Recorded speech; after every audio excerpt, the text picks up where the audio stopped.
No siempre se tiene claro que se va a predicar el domingo, pero siendo Daniel capítulo 7, llevo toda la semana escuchando hermanos diciéndome, ¿qué? Daniel capítulo 7, ¿eh? Así que entiendo que la expectativa sea alta. Eso no me ayuda, creedme. Vamos a leer el capítulo 7 de Daniel. Estamos leyendo el libro de Daniel. Por cierto, en los grupos tenéis una serie de preguntas para la reflexión. También tenéis un devocional de 5 días con Daniel capítulo 7. Ahora que es Semana Santa podéis hacerlo. Son 5 días donde podéis tener un tiempo devocional con el capítulo 7 y profundizar. Y aquellos que queráis profundizar más, porque yo no voy a decir todo de Daniel capítulo 7, no aspiro a decirlo. Pero hay un documento también de 16 o 17 páginas donde podéis profundizar más en el capítulo 7 de Daniel. Tampoco ese documento lo dice todo lo que se puede decir de Daniel capítulo 7, pero sí os va a ayudar a profundizar más y hay cosas que yo no voy a decir aquí. Bueno, dice así el capítulo 7 de Daniel. En el primer año de Belsasar, rey de Babilonia, tuvo Daniel un sueño y visiones de su cabeza mientras estaba en su lecho. Luego escribió el sueño y relató lo principal del asunto. Daniel dijo: miraba yo en mi visión de noche y he aquí que los 4 vientos del cielo combatían en el gran mar y 4 bestias grandes, diferentes la una de la otra, subían del mar. La primera era como león y tenía alas de águila. Yo estaba mirando hasta que sus alas fueron arrancadas y fue levantada del suelo y se puso enhiesta sobre los pies a manera de hombre y le fue dado corazón de hombre. Y he aquí otra segunda bestia semejante a un oso, la cual se alzaba de un costado más que del otro y tenía en su boca 3 costillas entre los dientes y le fue dicho así: levántate, devora mucha carne. Después de esto miré y he aquí otra semejante a un leopardo con 4 alas de ave en sus espaldas. Tenía también esta bestia 4 cabezas y le fue dado dominio. Después de esto miraba yo en las visiones de la noche y he aquí la 4ª bestia, espantosa y terrible, y en gran manera fuerte, la cual tenía unos dientes grandes de hierro. Devoraba y desmenuzaba, y las sobras hollaba con sus pies, y era muy diferente de todas las bestias que vi antes de ella, y tenía 10 cuernos. Mientras yo contemplaba los cuernos, he aquí que otro cuerno pequeño salía entre ellos, y delante de él fueron arrancados 3 cuernos de los primeros. Y he aquí que este cuerno tenía ojos como de hombre y una boca que hablaba grandes cosas. Estuve mirando hasta que fueron puestos tronos y se sentó un anciano de días, cuyo vestido era blanco como la nieve y el pelo de su cabeza como lana limpia.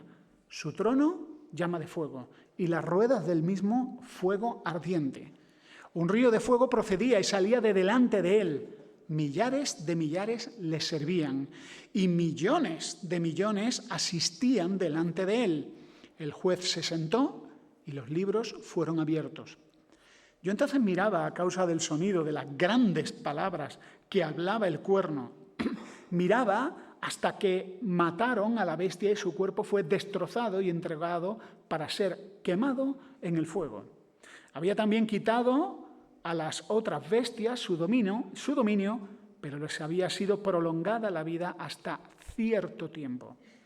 Miraba yo en la visión de la noche y he aquí, con las nubes del cielo, venía uno como un hijo de hombre, que vino hasta el anciano de días y le hicieron acercarse delante de él. Y le fue dado dominio, gloria y reino, para que todos los pueblos, naciones y lenguas le sirvieran. Y su dominio es dominio eterno, que nunca pasará. Y su reino, uno que no será destruido. Se me turbó el espíritu a mí, Daniel, en medio de mi cuerpo, y las visiones de mi cabeza me asombraron. Y me acerqué a uno de los que asistían y le pregunté la verdad acerca de todo esto, y me habló y me hizo conocer la interpretación de las cosas.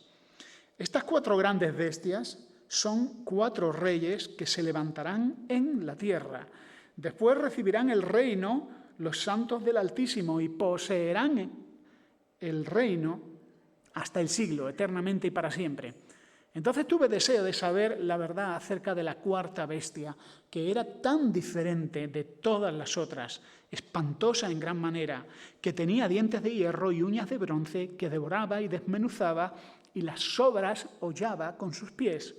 Asimismo, acerca de los 10 cuernos que tenía en su cabeza y del otro que le había salido, delante del cual habían caído 3. Y este mismo cuerno tenía ojos y boca, que hablaba grandes cosas y parecía más grande que sus compañeros. Y veía yo que este cuerno hacía guerra contra los santos y los vencía, hasta que vino el anciano de días y se dio el juicio a los santos del Altísimo. Y llegó el tiempo y los santos recibieron el reino.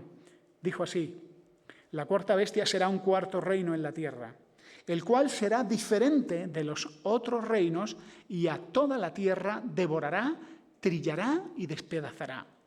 Y los 10 cuernos significan que de aquel reino se levantarán 10 reyes, y tras ellos se levantará otro, el cual será diferente de los primeros, y a 3 reyes derribará.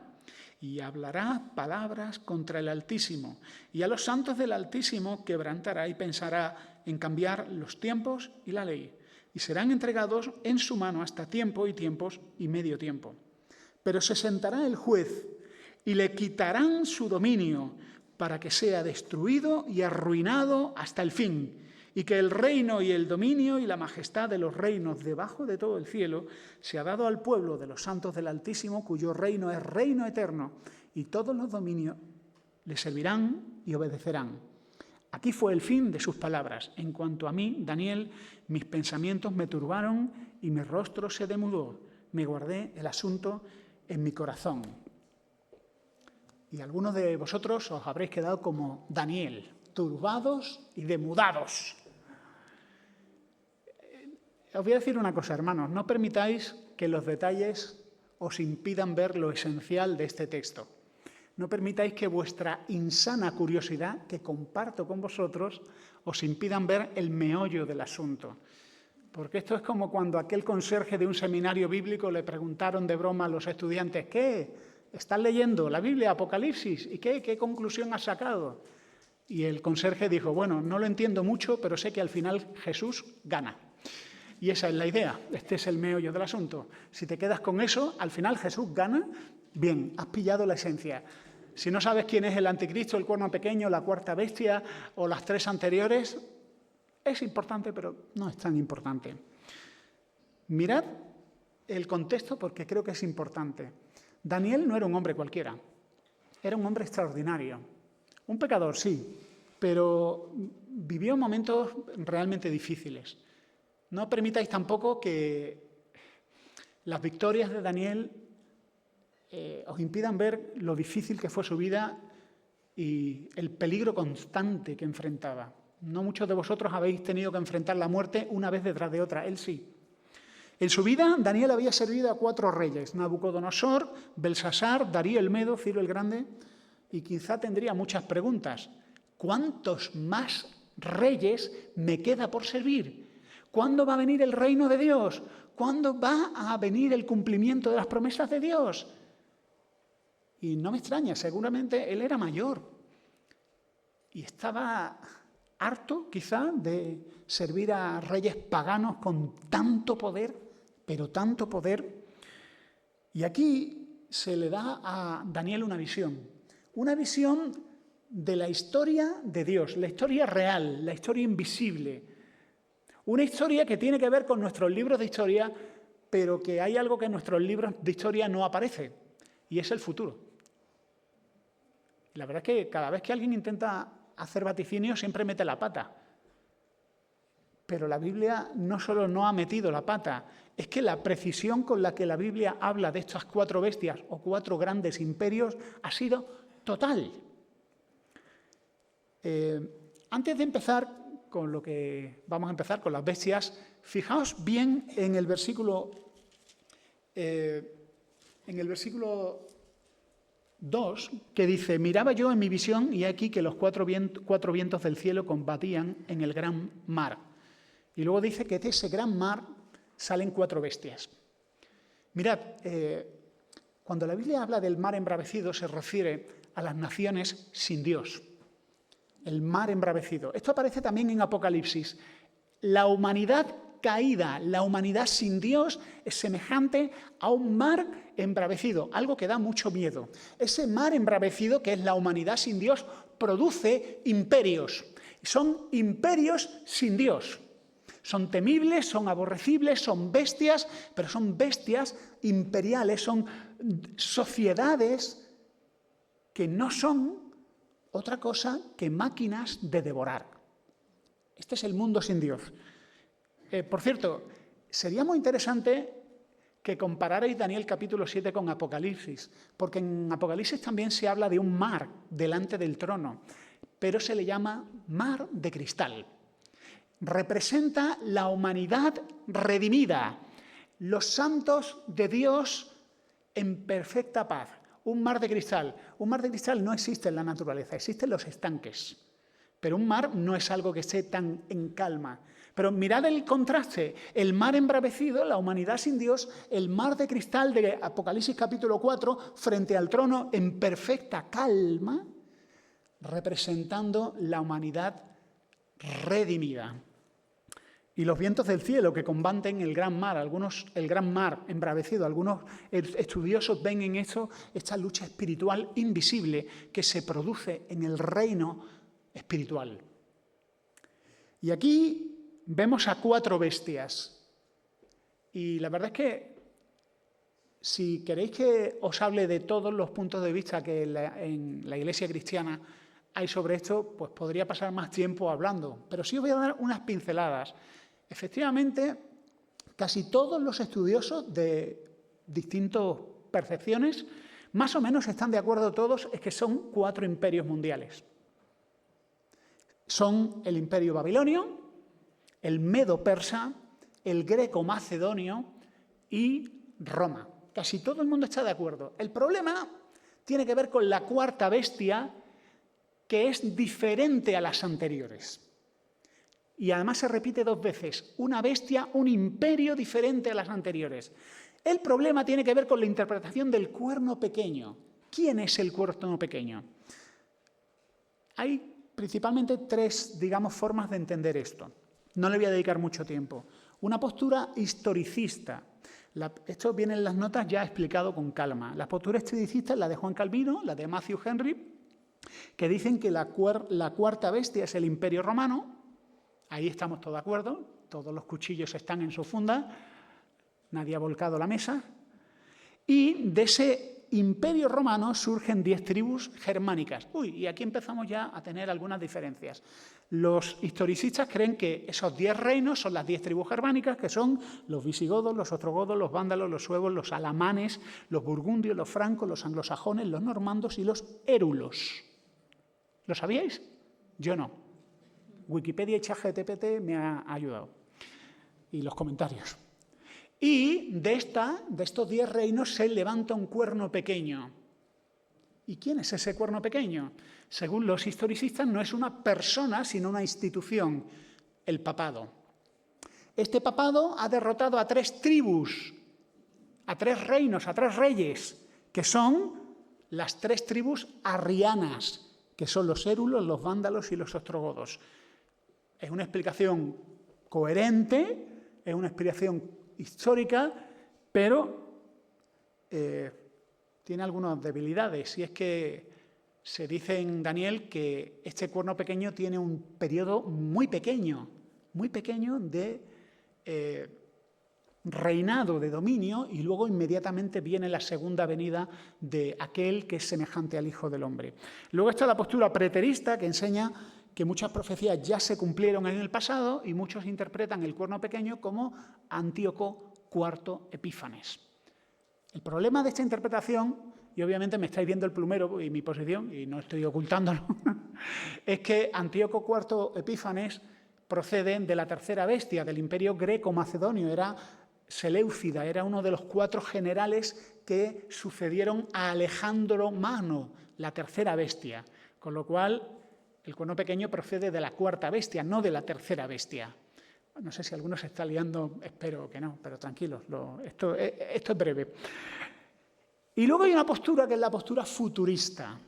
La postura futurista entiende que la cuarta bestia es Roma, todos de acuerdo, que esas 10 naciones no sabemos quiénes son, esos 10 reinos no tenemos claro qué son, y que de esto surge el anticristo final, el cuerno pequeño que habla grandes cosas.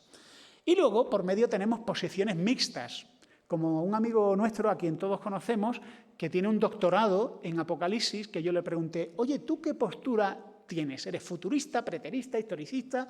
Y me dijo, hay 9 posiciones, yo soy 7. Y me descolocó. Yo creo, si me preguntáis a mí mi opinión, lo cual no importa para nada, porque no es la postura de Suances, yo creo que hay mucho de verdad en la postura historicista y también mucho en la postura futurista. Creo también, y esta es una percepción personal, que el anticristo, como dice el apóstol Juan, se ha manifestado de manera diferente a lo largo, en distintos momentos de la historia. Como dice Juan, dice, hay muchos anticristos, muchos han salido de vosotros, pero también creo que hay un anticristo final, que es del que habla el capítulo 7 de Daniel. Pero eso no quita que cada iglesia, que los hermanos perseguidos en la Unión Soviética, los hermanos perseguidos por el Tercer Reich, los hermanos perseguidos por los Jemeres Rojos, los hermanos perseguidos por la China comunista de Mao y los hermanos perseguidos por la familia Kim en Corea del Norte, cuando lean esto, entiendan que ellos también están siendo perseguidos por el anticristo. Y creo que tienen razón. Creo que tienen razón. Tampoco esto es un partido de fútbol. Es decir, a ver quién gana. A ver quién se lleva la verdad.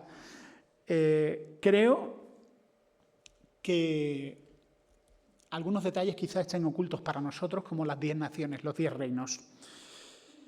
Y lo importante de esto es que después de estos 4 imperios mundiales, el cuarto, el más temible de todos, tendrá un breve tiempo, y esto es importante, esto se repite, y esto cada creyente que está sufriendo tiene que entenderlo, ese reino será aplastado por alguien que viene en las nubes semejante al Hijo del Hombre, que es Jesucristo.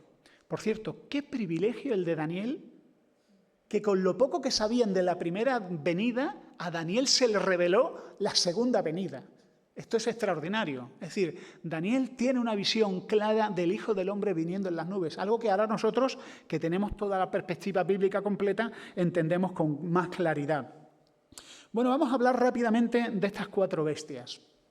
La primera bestia, versículo 4. Una bestia que es como león, tiene alas de águila y dice, sus alas fueron arrancadas, fue levantada del suelo y se puso enhiesta, se puso tiesa sobre sus pies a manera de hombre y le fue dado corazón de hombre. El imperio babilónico. Un imperio que se extendió rápidamente, alas de águila, un reino, y aquí imperio y Nabucodonosor se mezclan. Dice, ¿tú de qué estás hablando? ¿Del imperio babilonio en abstracto o de Nabucodonosor en particular? Se está mezclando. Y aquí se está hablando de cómo Nabucodonosor fue quebrantado, y lo hemos leído en domingos anteriores, cuando se vino arriba, se llenó de soberbia y dijo, esta no es la gran Babilonia que yo he edificado para mí, para mi gloria. Y entonces Dios le quita la razón y se pasa una serie de años como un animal, viviendo como un animal, comiendo hierba como un buey, hasta que un día levanta los ojos al cielo y le fue devuelta la razón y alaba al Dios del cielo. Esta bestia de pronto le es dado corazón de hombre, se pone de pie y es restaurado. La segunda bestia, el imperio medo-persa, parecida a un oso que está levantado más de un lado que de otro. Los medos y los persas, con más predominio de uno que de otro. Esta bestia, que parece un oso, tiene 3 costillas en su boca que muchos interpretan como los reinos conquistados de Lidia, Babilonia y Egipto. Estas son las 3 costillas. Aquí hay bastante consenso. La tercera bestia, el imperio griego o greco-macedonio, semejante a un leopardo. Ahí está Alejandro, el conquistador. Qué jovencito fue y qué lejos llegó. Este hombre fue riete de Napoleón. Ríete de cualquier conquistador. Llegó y extendió su reino, pero murió joven. Su reino fue dividido, o sea, sus alas denotan la rapidez de las conquistas y las 4 cabezas representan. O sea, cuando a Daniel se le revela esto no era historia, esto era profecía, ahora es historia, pero cuando a Daniel se le revela es profecía. El imperio greco-macedónico se dividió en 4 cabezas o 4 generales que se llamaban diádocos. Estos 4 generales eran Casandro, Lisímaco, Seleuco I Nicátor y Ptolomeo I Sóter. Estos eran los 4 generales que cuando muere Alejandro se dividen el imperio en 4 partes. Y algunos no sonarán los nombres, pero sí habéis oído hablar de Cleopatra, ¿verdad? ¿A que sí? ¿Habéis leído Asterix y Obelix? Claro. Cleopatra pertenecía a los Ptolomeos, a la casa de los Ptolomeos. Y Antíoco Epífanes, que lo conocéis si habéis leído los 2 primeros libros de Macabeos, él pertenece a los Seleucidas, a Seleuco I Nicátor. O sea, esto es historia. Y todo esto Daniel lo ve en visión. Y hay una 4ª bestia, espantosa y terrible, que muchos relacionan con el Imperio Romano. Una bestia fuerte. Su grandeza es su músculo militar, una maquinaria de guerra espectacular. Allí donde Roma ponía el pie, se declaraba Roma victoriosa. Y aquí es cuando las cosas empiezan a mezclar la historia con la profecía.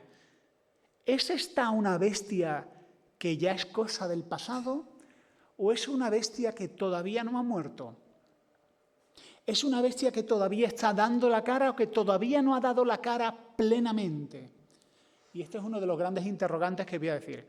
Por cierto, para los amantes de YouTube, que pasáis más tiempo viendo vídeos de YouTube de profecía que leyendo libros, cuidado, que hay mucho iluminado por ahí explicándolo todo, ¿no? Yo recuerdo cuando coronaron al rey Felipe VI y aparecieron algunos diciendo que estaba claro, él era el anticristo porque uno de los títulos que tiene es rey de Jerusalén y tonterías.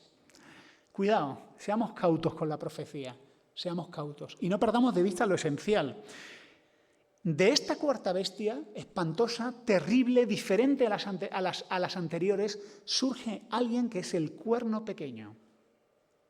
Este cuerno pequeño parece pequeño, es un rey, es un hombre, es un líder. Y de él se dicen varias cosas. Versículo 8. De él se dice que salía de entre ellos y delante de él fueron arrancados 3 cuernos de los primeros y aquí este cuerno tenía ojos como de hombre y una boca que hablaba grandes cosas. También se nos dice que es blasfemo, que hace guerra contra los santos y que cambia los tiempos y la ley. Claro, muchos dicen que este es Antíoco Epífanes porque cuando este general, este gobernador Seleucida llega a Jerusalén, profana el templo, sacrifica un cerdo para Zeus, heleniza la ciudad, es decir, impone la cultura griega y además pone un rótulo a la entrada de Jerusalén diciendo prohibida la entrada a los judíos. Este hombre profana, provoca y algunos dicen, está claro, es el anticristo final. Pero sabemos que no lo es. Él viene de la 3ª bestia. Él cambia los tiempos y la ley. Y aquí se está hablando de un gobernante futuro, de un líder que va a hacer guerra contra los santos. Y esto será en momentos anteriores a la segunda venida de Jesucristo. Es alguien que va a tener una agenda antidios. Es alguien que va a tener una agenda que tiene a un enemigo muy claro, muy definido, la Iglesia de Jesucristo, y va a perseguir. Dice la Escritura más adelante, y todo esto que viene en Daniel 7 se complementa mucho con lo que viene en el capítulo 13 de Apocalipsis, que si Dios no pusiera fin a esa persecución, no quedaría nadie vivo. O sea, va a ser una persecución como nunca la ha habido ni la habrá. Y además, un tiempo donde ser creyente va a ser incompatible con la ciudadanía, con tus derechos políticos y civiles. Alguno dirá, esto ya ocurre en Corea del Norte, esto ya ocurre en muchas repúblicas islámicas. Cierto, porque ya se está manifestando el espíritu del anticristo hoy, de hace mucho tiempo. En el versículo 9 aparece un trono y alguien sentado. Llevo ya más de 2 años estudiando esto, un trono y alguien sentado. A lo largo de la Biblia hay momentos donde alguien tiene una visión de un trono en el cielo. ¿Se os ocurre alguno? En el capítulo 4 de Apocalipsis, cuando Juan tiene estas visiones horribles, antes de tener las visiones horribles, mejor dicho, ve un trono establecido en el cielo, dice Francisco de la Cueva, fijado en el cielo, un trono inmóvil. Y Dios le está diciendo a Juan, vas a ver cosas horribles, pero que sepa Juan que por encima de todo lo que va a ocurrir en Apocalipsis 6, 7, 8, 9, hay un trono en el cielo. Dios gobierna. La historia es la historia de Dios y los planes de Dios se están cumpliendo aunque no lo parezcan. También vemos un trono en el cielo en el capítulo 6 de Isaías. Cuando muere el rey Uzías, Isaías está destrozado pensando qué les espera a Israel y él ve a un trono alto y sublime. Hay también alguien que ve un trono en el cielo y a la derecha de ese trono a Jesucristo. Cuando Esteban está a punto de ser apedreado y sabe que de ahí no va a salir con vida, que lo van a matar, que se han propuesto matarlo y que lo van a matar, Esteban, en el capítulo 7 del libro de Hechos, ve los cielos abiertos y ve un trono. Y a la derecha del trono, a Jesús. Esto ha sido dado a la Iglesia para tiempos de persecución. Cada creyente debe entender que hay un trono en el cielo y que Dios reina. También esto lo debe entender cada creyente que está sufriendo y que no entiende lo que le está pasando en la vida. Sabéis que los psicólogos dicen que la depresión no viene porque te pase algo malo en la vida, sino porque te pasan varias cosas malas y de pronto tú tienes la sensación de que todo está desbocado, todo está descontrolado. Has perdido el control y la desgracia se ha adueñado de tu vida. Hermanos, hermanas y amigos, hay un trono en el cielo y en ese trono hay alguien sentado. Esta no es la historia de los hombres, esta es la historia invisible de Dios, pero va a llegar un momento en el que el velo se va a descorrer y vamos a ver el templo y vamos a ver la realidad invisible que gobierna este mundo invisible, porque este no es el mundo de los hombres, este es el mundo de Dios. Nosotros ahora tenemos la revelación y podemos ver, versículo 10, que este trono es un trono de fuego y que delante de este trono, dice el versículo 10, hay un río de fuego. Interesante si comparamos con Apocalipsis. En Apocalipsis, en el capítulo 22, dice que delante del trono sale un río de vida. Y alguno dirá, uy, ¿qué pasa? Apocalipsis capítulo 22, versículo 10, delante del trono sale un río de vida que es para sanidad a las naciones, y aquí dice que delante del trono sale un río de fuego. Las dos cosas son ciertas. Delante del trono de Dios solo hay dos cosas. ¿Hay juicio o hay vida? Y delante del trono de Dios tú y yo vamos a dar cuentas. Y puedes dar cuentas delante de Dios desnudo y con tus pecados, con tus rebeliones y tus secretos vergonzosos, y tus fracasos y tus miserias, sin nadie a tu lado que te defienda, o puedes presentarte delante de Dios con un abogado que te represente y que enseñe sus ropas manchadas de sangre diciendo yo pagué por su pecado, libre es de la culpa. Esta salvación es una salvación individual a la que te invitamos a que rindas tu vida hoy. Porque te vas a presentar delante de ese trono y ese trono será un trono o bien de fuego o bien de vida. Y el que ha hecho posible la vida es aquel que viene en las nubes, que es el Hijo de Dios, pero que nació por primera vez y fue a la cruz a morir por tus pecados y los míos.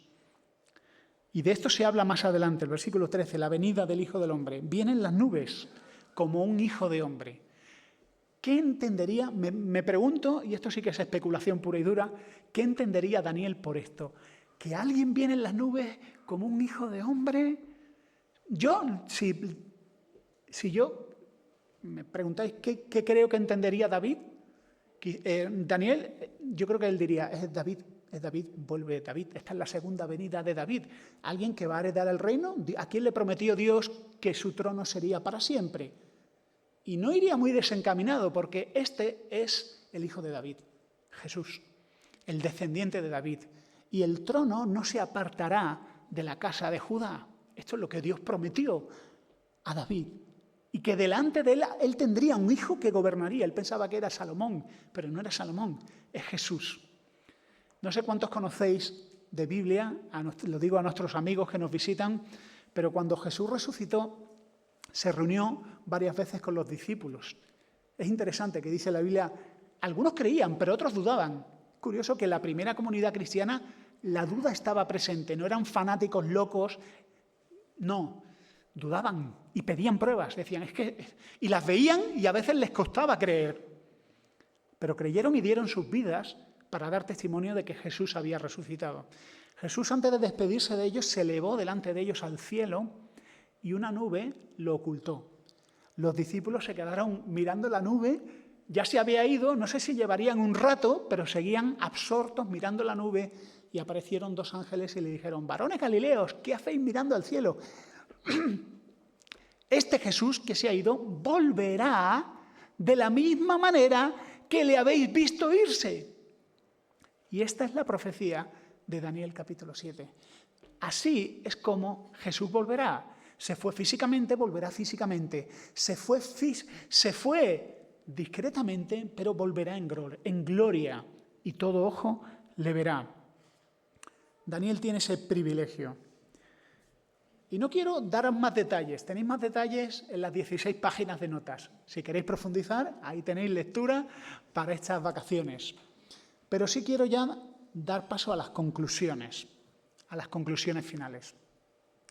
¿Qué significa esto para nosotros? Mirad, lo primero es que este mundo está enemistado con Dios. Hay un principio de enemistad desde que Caín levantó la mano contra Abel. Desde que Adán dijo a Dios, voy a hacer las cosas a mi manera. Desde ese momento la humanidad está en guerra con Dios y este mundo es un mundo fallido, estropeado. Hace poco un amigo que algunos conocéis, que ha perdido a su esposa, su hija pequeña le preguntaba, papá, ¿por qué una niña de mi edad ha perdido a su madre con la edad que yo tengo? Y su padre le decía, estamos en un mundo roto. Estamos en un mundo roto. Este es el mundo roto que ha venido a arreglar Jesús. Porque Jesús ha venido a deshacer las obras del diablo y a enderezar todo lo que nuestro pecado ha roto y pervertido, y todo el sufrimiento y el dolor que el maldito pecado ha traído a la historia de la humanidad, que no ha traído más que ruina, sufrimiento y horror con promesas vagas de placer. El principio de enemistad contra Dios está presente hoy en día. Yo me imagino que todos vosotros el fin de semana estuvisteis en las reuniones y yo creo que dentro de la historia de Swansea lo que pasó el fin de semana pasado fue muy relevante con lo que vimos en Puertas Abiertas. 380 millones de cristianos sufren persecución hoy. ¿Lo habéis pensado? 380 millones de cristianos. ¿Cuántos habitantes tiene España? ¿50 millones? ¿60? No lo sé.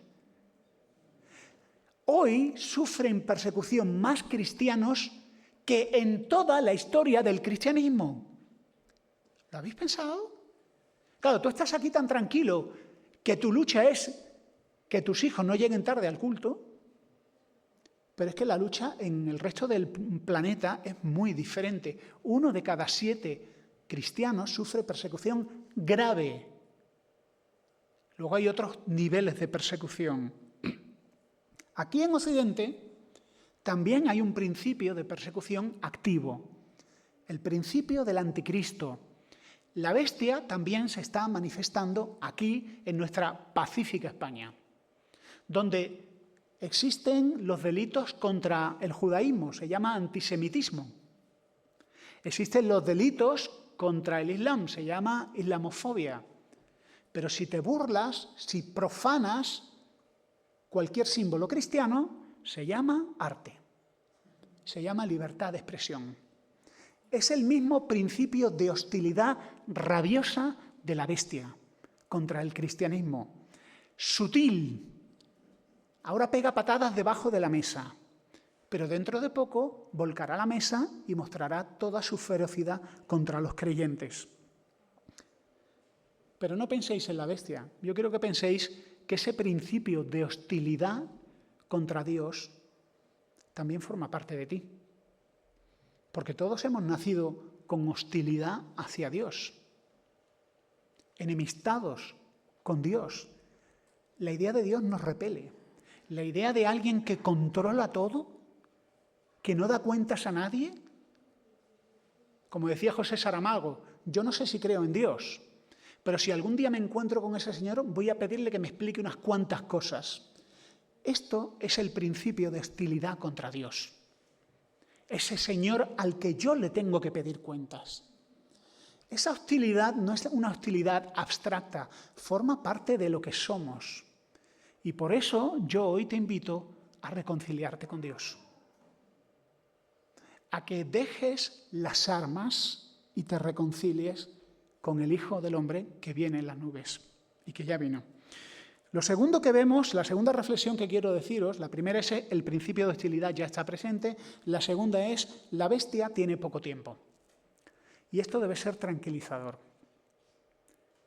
Y perdonad que cite lo que pasó el fin de semana pasado. El fin de semana pasado escuchamos de una chica que huyó de Corea del Norte y puertas abiertas la recibió en una de las casas refugio y ella escuchó el Evangelio, creyó y fue discipulada. Y el Señor guió a esa chica a cruzar la frontera de Corea del Norte para volver a Corea del Norte. ¿Cómo? ¿Cómo? Esta chica volvió a meterse en Corea del Norte, pero ya no como atea norcoreana, sino cristiana. Y por lo tanto enemiga del Estado y enemiga de la revolución juche. Para hablar el Evangelio a sus amigos y a sus familiares norcoreanos. Este Evangelio es más valioso que nuestras vidas. ¿Sí o no? Este Evangelio es más valioso que nuestras vidas.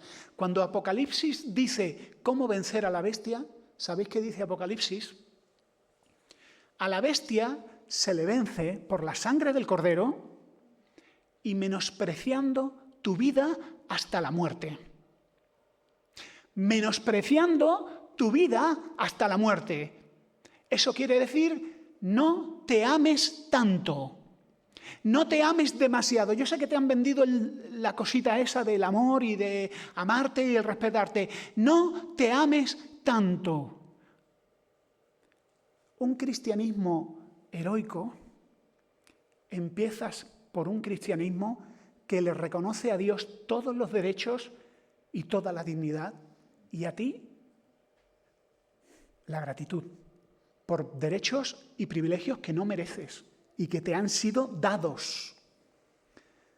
No vamos a vencer ni avanzar la Iglesia frente a la bestia a no ser que aprendamos a menospreciar nuestras vidas hasta la muerte. Jóvenes, los que más tenéis que perder sois los jóvenes, porque tenéis una excitante vida por delante. Pero un día en Babilonia no vale la pena para nada. El horno de fuego y el foso de los leones están muy cerca de Daniel. Cada día de la vida de Daniel vivía al ladito del foso de los leones y del horno de fuego. ¿Y qué le separaba? La voluntad de Dios. El Dios que lo protegía, pero que si no lo protegía, lo recibiría en su seno. Cada día en Babilonia no es un día para disfrutar, es un día para servir al Señor. Y déjame que os diga una cosa, sobre todo jóvenes. ¿Cómo puedes saber el valor de una cosa? Una cosa que dura muy poco, vale muy poco. La bestia tiene poco tiempo. Este reino tiene poco tiempo. Sabéis que hay empresas que nos venden productos muy baratos y nos los traen a casa. No voy a decir marcas, ¿verdad? Un amigo mío me dijo, mira, compré unos apliques para el grifo de la cocina y que me costaron 40 céntimos. Y me los trajeron de muy lejos, no voy a decir de dónde, de muy lejos. 40 céntimos. Dije, bueno, pues por 40 céntimos voy a comprarme los apliques del grifo. Dice, macho, cuando abrí el sobre y vi los apliques, se notaba que aquello era malito. Cuando los enganché, vi que aquello no iba bien, pero son 40 céntimos. Las cosas malas duran poco tiempo. A la bestia le queda poco tiempo y a Babilonia, con toda su gloria y su grandeza, le queda poco tiempo. Este mundo es un timo, jóvenes. Es un timo. Es una tomadura de pelo. Te promete mucho y te deja vacío. Y no tiene nada para ti. No hay nada para ti en este mundo. Es la insatisfacción con mayúsculas. Una gran promesa brillante que te va a robar la vida, la juventud, y no te va a dar nada a cambio. Mirad, ¿cuál es el éxito de la vida cristiana? No es el ministerio, no es el ministerio. ¿Cuál es el éxito de la vida cristiana? ¿La victoria del horno de fuego? Tampoco.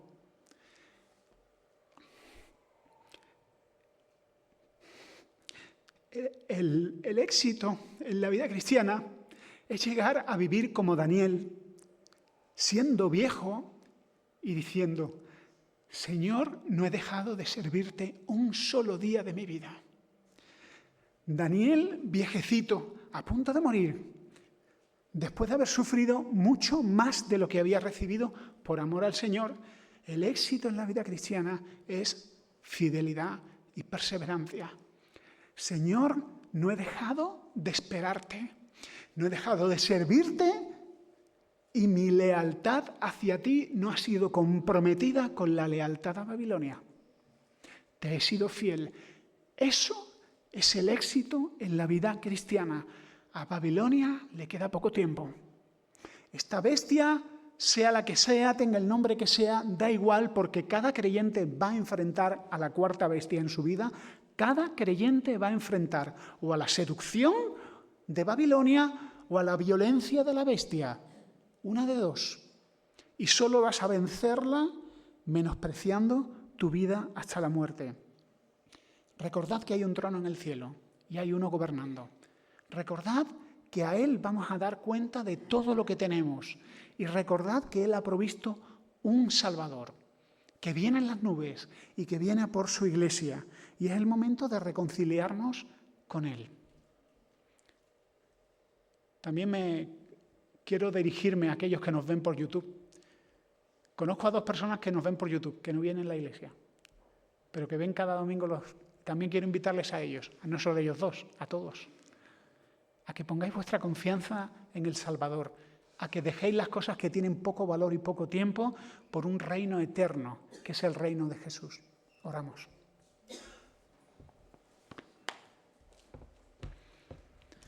Te damos gracias, Señor, por decirnos lo que va a pasar. Y te damos gracias, Señor, por anunciarnos nuestra liberación final antes de cualquier cosa que tengamos que enfrentar en la vida. Concédenos, Señor, honrarte, sea cual sea la situación en la que estemos viviendo.